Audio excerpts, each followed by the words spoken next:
साथियों, पूरे देश ने देखा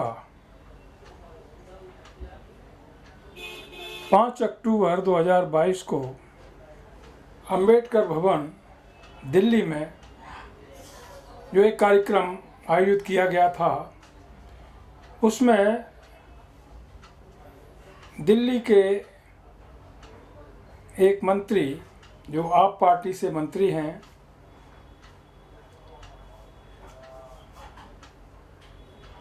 राजेंद्र पाल गौतम जी, उन्होंने धम्म दीक्षा ग्रहण की। साथ साथ इसके बाबा साहब के द्वारा लिखित 22 प्रतिज्ञाओं को भी ग्रहण किया, उन्हें दोहराया गया।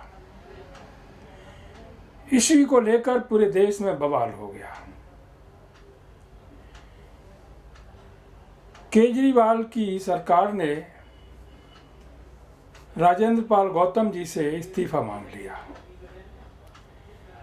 और उन्होंने इस्तीफा दे भी दिया।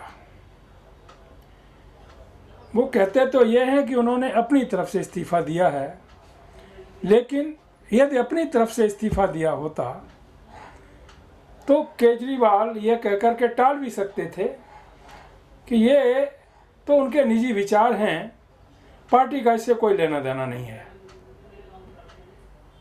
केजरीवाल जो दिल्ली के मुख्यमंत्री हैं, 5 तारीख से लेकर के आज 13 तारीख है, इस संबंध में कोई ना तो स्टेटमेंट आया, ना ही उनकी पार्टी से कोई किसी तरह की प्रतिक्रिया हुई। बहरहाल राजेंद्र पाल गौतम जी का इस्तीफा स्वीकार कर लिया गया। इसका मतलब साफ इंडिकेट करता है कि इस्तीफा मांगा गया था, इस्तीफा दिया नहीं गया। यदि मांगा नहीं गया होता तो केजरीवाल राजेंद्र पाल गौतम जी का इस्तीफा स्वीकार नहीं करते। ये बात क्लियर हो जाती है। पार्टी कुछ भी कहती रहे, राजेंद्र पाल गौतम कुछ भी कहते रहे, लेकिन ये जो घटना चक्र चला, इससे ये साबित हो गया कि इस्तीफा मांगा गया था, तब राजेंद्र पाल गौतम जी ने इस्तीफा दिया और वो इस्तीफा स्वीकार हो गया। साथियों, अब सवाल उठता है कि श्री राजेंद्र पाल गौतम जी ने गलती कहां पर की। यदि ऐतिहासिक दृष्टि से देखा जाए, पूरे घटनाक्रम में उन्होंने कोई गलती नहीं की। उन्होंने तो वही किया जो भारत के संविधान निर्माता बाबा साहब डॉक्टर अंबेडकर ने किया था। उसी रास्ते पर चलने की कोशिश की। इसको गलत नजरिए से देखा गया, पेश किया गया। मैं आपकी नोटिस में लाना चाहता हूं कि मैनपुरी डिस्ट्रिक्ट में हमने 5 दिन का कार्यक्रम आयोजित किया, जो सम्राट अशोक धम्म विजयदशमी के रूप में मनाया गया। देहाती क्षेत्र में मनाया गया। हजारों लोगों ने भाग लिया। संकल्प यही लिया गया था कि भारत को जाति विहीन समाज बनाना है, भारत में जाति विहीन समाज की स्थापना करनी है। ये संकल्प बाबा साहब ने 23 सितंबर 1917 को लिया था कि भारत को जाति विहीन समाज बना के देना है। मैंने भी ये संकल्प 23 सितंबर 2022 को लिया था। उसके तहत मैनपुरी डिस्ट्रिक्ट के अंतर्गत ये 5 दिन का कार्यक्रम किया गया।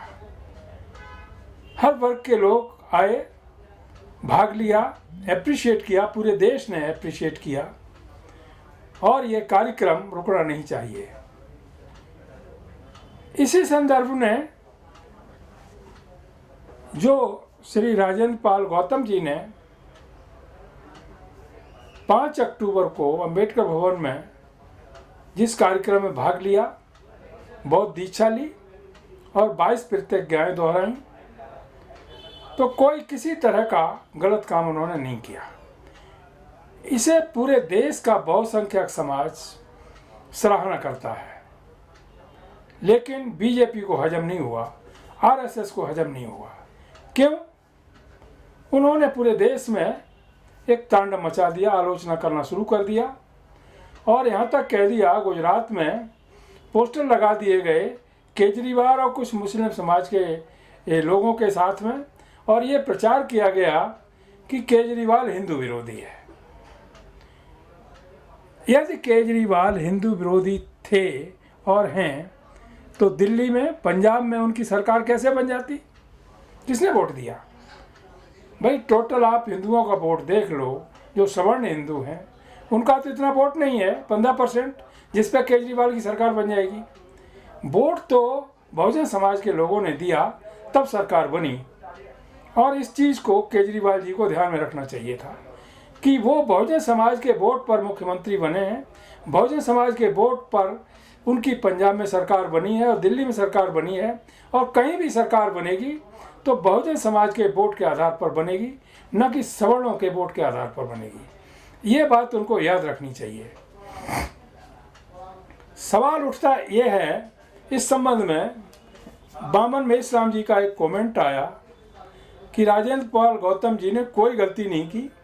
उन्होंने गलती ये की कि वो दूसरे के घर में जाकर शरण लिए, यानी आम आदमी पार्टी के सदस्य बने, चुनाव लड़ा, एमएलए हुए, मंत्री बने। हद क्या हुआ? उससे पहले थोड़ा देखिए, संदीप वाल्मीकि, वो भी आप पार्टी से चुनाव लड़े थे, मंत्री बने और उनको भी गेट आउट कर दिया गया। भाई हाल राजेंद्र पाल गौतम जी के साथ हुआ। फर्क इतना है कि राजेंद्र गौतम पाल जी एक पढ़े लिखे व्यक्ति हैं, पेशे से एडवोकेट भी हैं, कोई ऑर्डिनरी व्यक्ति नहीं है। लेकिन इन चीज़ों पर गौर नहीं किया गया। सवाल ये नहीं है कि मंत्री पद से हटा दिया गया, क्यों हटा दिया गया। सवाल ये है कि बहुजन समाज का जो वर्चस्व देश में बढ़ रहा है, गौरव उनका बढ़ रहा है, एकता अखंडता उनकी बढ़ रही है, आपसी सहयोग बढ़ रहा है, उसको डैमेज करने का ये कार्यक्रम किया गया। इस संबंध में राजेंद्र पाल गौतम जी ने कल यानी 14 अक्टूबर को अपने घर पर एक मीटिंग बुलाई है और वहाँ से एक पैदल मार्च होगी जो 26 अलीपुर रोड तक जाएगी। बाबा साहब को पुष्पांजलि अर्पित की जाएगी और वहाँ पर ये संकल्प लिया जाएगा कि हम इस देश में जाति विहीन समाज की स्थापना जब तक नहीं कर देंगे तब तक पूरे देश में आंदोलन चलेगा, रुकेगा नहीं। कोई गलत बात नहीं है, यही मेरा उद्देश्य है, यही सारे बहुजन समाज के लोगों का उद्देश्य है, पूरे देश का उद्देश्य है, यही हमारे महापुरुषों का उद्देश्य था, बाबा साहब का उद्देश्य था, पेरियार का उद्देश्य था, महात्मा फुले, सावित्रीबाई फुले, साहूजी महाराज, बिरसा मुंडा, सभी का उद्देश्य था। हम उसी उद्देश्य पर चलने वाले लोग हैं और इस आंदोलन में पूरे देश के लोगों को जोड़ने की कोशिश कर रहे हैं और जुड़ना भी चाहिए। अभी एक वीडियो में देख रहा था, बामन मेश्राम जी ने, जिसे मीडिया के लोगों ने पूछा बीएसपी के बारे में, तो उन्होंने कहा कि जो महाराष्ट्र में आरपीआई का हाल हुआ और महत्वाकांक्षी जो आरपीआई के नेता थे उन्होंने आरपीआई को खत्म कर दिया, वही हाल उत्तर प्रदेश में मानवर कांसीराम साहब द्वारा बनाई गई पार्टी का हस्त्र मायावती जी ने कर दिया। मायावती जी बीजेपी के साए में रह कर के काम कर रही हैं। बीजेपी ने ऐसा उनको डरा धमका दिया है और वो डर भी गई हैं। तो डरपोक नेता पूरे देश के बहुजन समाज का नेतृत्व नहीं कर सकता। ये स्टेटमेंट था बामन मेश्राम जी का। सवाल उठता है ये कि 40 साल से बामन मेश्राम जी 40 साल से ज़्यादा से समाज सेवा में लगे हुए हैं, बहुत बड़ी जागृति देश में फैलाई है, लेकिन आज तक उन्होंने कहीं चुनाव नहीं लड़ा, न लड़वाया, और कोई भी विधायक या यानी म्यूनिसिपलिटी कॉरपोरेशन का भी व्यक्ति कोई जिता के नहीं ला सके। ऐसी स्थिति में 2024 का चुनाव नज़दीक है, किस तरह से बीजेपी को रोका जा सकता है, इस विषय पर भी उन्हें सोचना चाहिए और एक सटीक विश्लेषण करके देश के लोगों के सामने रखना चाहिए। हम किसी भी बहुजन समाज के राजनेता की ना तो आलोचना करते हैं ना उसकी तारीफ करते हैं, क्योंकि व्यक्तिगत पूजा में हमें विश्वास नहीं करता। मैं सिद्धांतों से बंधा हुआ व्यक्ति हूँ और सिद्धांतों के तहत काम कर रहा हूँ और वही काम करता रहूँगा। बाबा साहब के उसूलों पर चलते हुए मानवर कांसीराम साहब ने सबसे पहले बामसेफ बनाया, फिर DS4 बनाई और उसके बाद BSP बनाई। कामयाब हुई जब तक वो रहे। 4 बार उत्तर प्रदेश में मायावती जी मुख्यमंत्री बनी, 4 बार OBC से मुख्यमंत्री बने, 3 बार मुलायम सिंह यादव जी बने, 1 बार अखिलेश जी बने। इस प्रकार 8 बार में बहुजनों की सत्ता उत्तर प्रदेश में बनी। काम क्या हुआ? एक बात याद रखना चाहिए, but A difference between Congress, BJP and Bahujan parties in the country. BJP ने अपनी सुरक्षा के लिए सुरक्षा कवच के रूप में उसने पूरे देश के हाई कोर्ट में कोलोजियम के माध्यम से जजों की नियुक्तियां की, सुप्रीम कोर्ट में अपने जज बैठा ले, अपने वकील अटॉर्नी जनरल, सॉलिसिटर जनरल बैठा ले, स्टेट में भी और सेंटर में भी। वो बीजेपी का, कांग्रेस का सुरक्षा कवच है। आपको सत्ता मिली, इस समय नीतीश जी सत्ता में है बिहार में। आपने क्या ये लीगल सुरक्षा कवच तैयार किया? नहीं किया। आपने कितने सॉलिसिटर जनरल बनाए, कितने अटॉर्नी जनरल बनाए, कितने सरकारी वकील बनाए, कितने जजेस हाई कोर्ट और सुप्रीम कोर्ट में SC, ST, OBC, माइनॉरिटी, आदिवासी समाज से बनाए?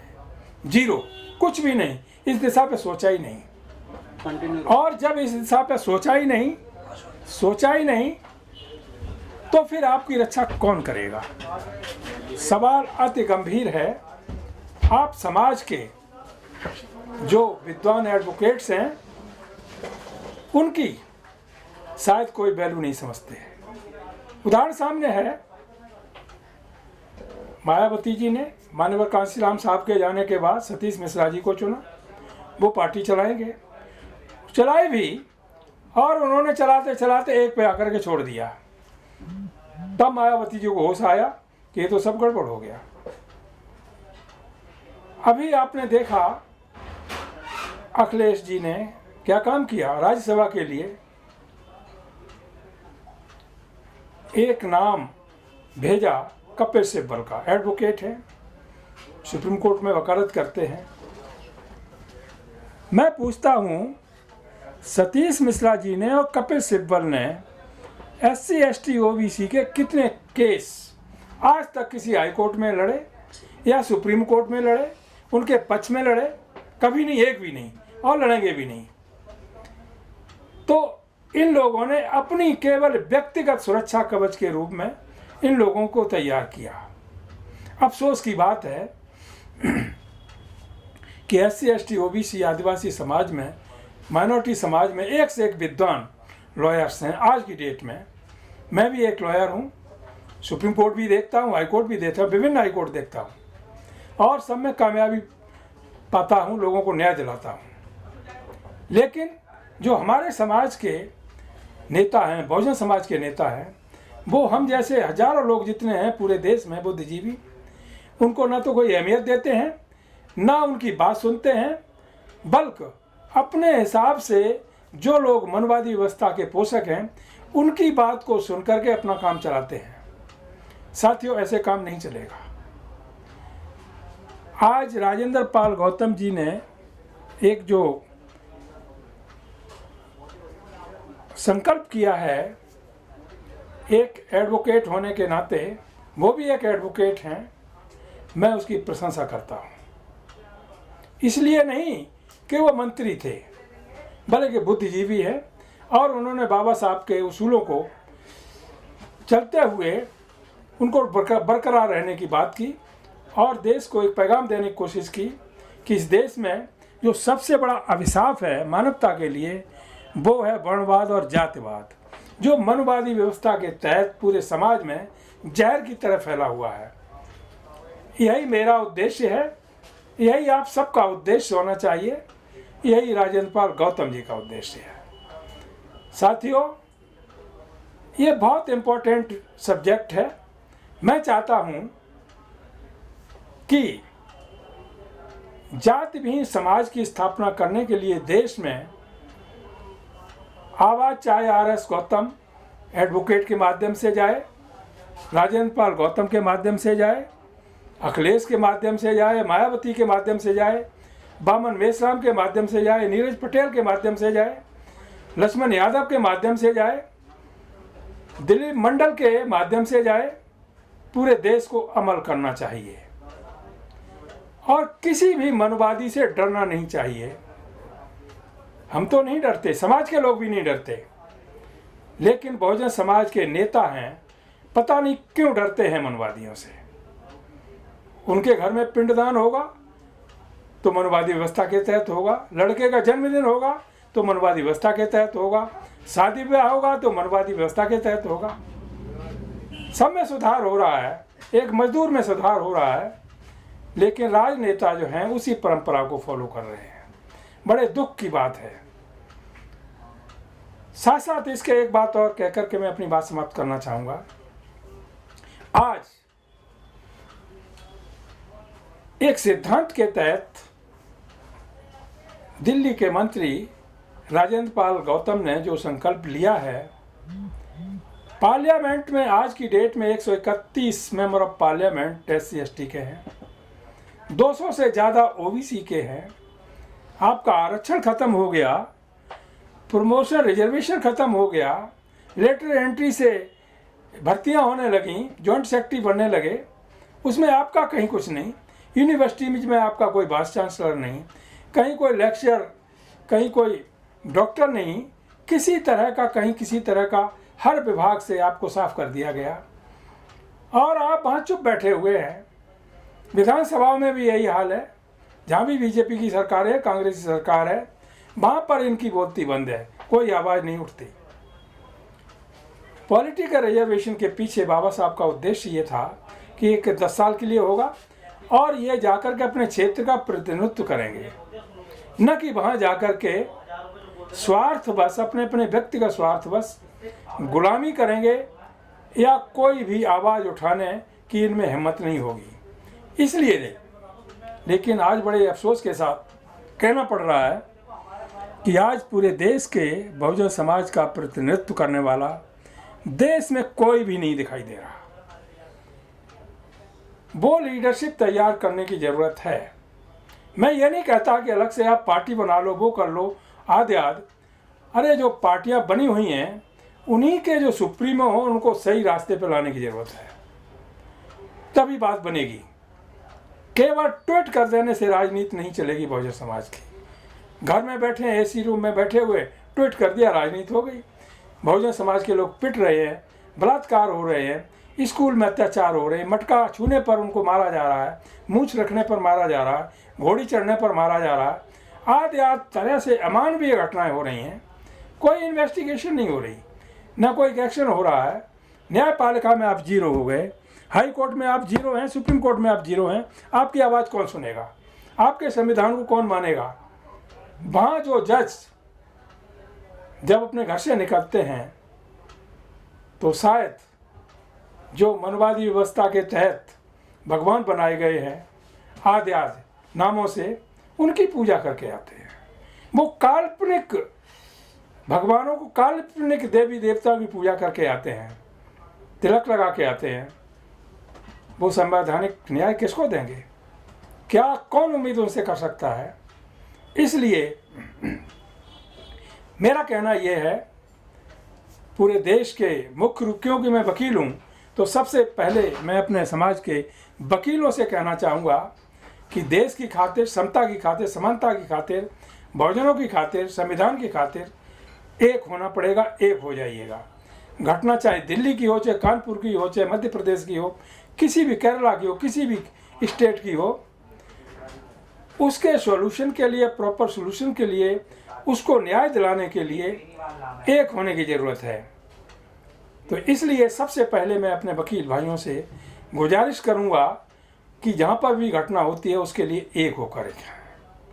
और कल के लिए जो राजेंद्र पाल गौतम जी ने एक पोस्टिंग डाल करके आह्वान किया है, मैं उसका समर्थन करता हूं और मैं जाऊंगा भी, 26 अलीपुर रोड जाऊंगा और इस प्रोग्राम को आगे बढ़ाने के लिए अपनी बात भी रखूंगा। और ये उम्मीद करता हूं कि हमारे वकील साहिबान जो हमारी बात को सुन रहे हों वो भारी से भारी संख्या में 26 अलीपुर रोड कल 2 बजे पहुंचने का कष्ट करें। साथियों, बातें तो बहुत सारी हैं, उन पर न जाकर आज मैं यही कहना चाहूँगा, कहीं भी देश के किसी भाग में किसी भाई पर कोई अत्याचार होता है, उसका डट करके मुकाबला करो। कोई नाराज हो जाए कोई फर्क नहीं पड़ता।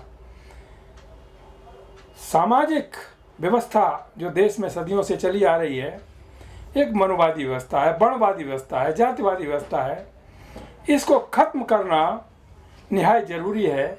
जब तक ये व्यवस्था रहेगी इस देश में ना तो संपन्नता हो सकती है, ना एकता हो सकती है, और ना ही ये देश कभी एकजुट हो सकता है। टुकड़ों में बटा रहेगा। आज भी बटा हुआ है। हिंदू मुस्लिम की राजनीति हो रही है, उधर जातिवाद की राजनीति हो रही है, धर्म बीच में आ रहा है। मैं किसी धर्म का अपमान नहीं करता, बल्कि जो धर्म मानवतावादी है, मानव कल्याण का संदेश देता है, भारत को ही नहीं पूरे विश्व को, मैं उससे जुड़ा हूँ, उससे जुड़ने की बात करता हूँ और पूरे देशवासियों को उससे जोड़ने की बात करता हूँ। साथियों, पूरे संसार को आप देख लीजिए, बुद्ध का ही एक मानव कल्याणकारी ऐसा धर्म है जो समता, समानता, विश्व बंधुता, सत्य, अहिंसा, प्रेम, आपसी सद्भाव पर आधारित है। ये हमारा ही नहीं, पूरे विश्व की मानव जाति का एक धर्म है और इसे फॉलो करना चाहिए। तभी हम भारतीय समाज को, भारत देश को उस ऊंचाई तक ले जा सकते हैं जिस ऊंचाई पर बुद्ध के समय, मौर्य सम्राटों के समय ले जाया गया था। और उसी कारण से भारत को सोने की चिड़िया कहा गया, विश्व गुरु कहा गया। साथियों, न तो संसार के शास्ता तथागत बुद्ध अब आने वाले हैं, नहीं दुनिया का महानतम सम्राट अशोक आने वाला है, नहीं बाबा साहब अम्बेडकर आने वाले हैं। उनका जो लिटरेचर है, उनका साहित्य है, उस संबंध में बाबा साहब ने कहा था, डॉक्टर अम्बेडकर पत्थरों में नहीं मिलेगा, वो बुक्स में मिलेगा। यही बात हमारे सभी महामानवों ने कही, महात्मा फुले ने भी कही, पेरियार ने भी कही। हमको उनका लिटरेचर, उनका साहित्य पढ़ना है और पढ़ लिख करके उसी मार्ग पर चलते हुए भारत को पुनः पूरे संसार का विश्व गुरु बनाने के लिए प्रयास करना है, जिसकी वजह से भारत की गौरव और गरिमा पूरे देश में फैले और पूरे देश में समस्त मानव जाति का कल्याण हो सके। इन्हीं शब्दों के साथ आज मैं अपनी बात समाप्त करता हूँ। जय भीम, नमो बुद्धाय, जय भारत।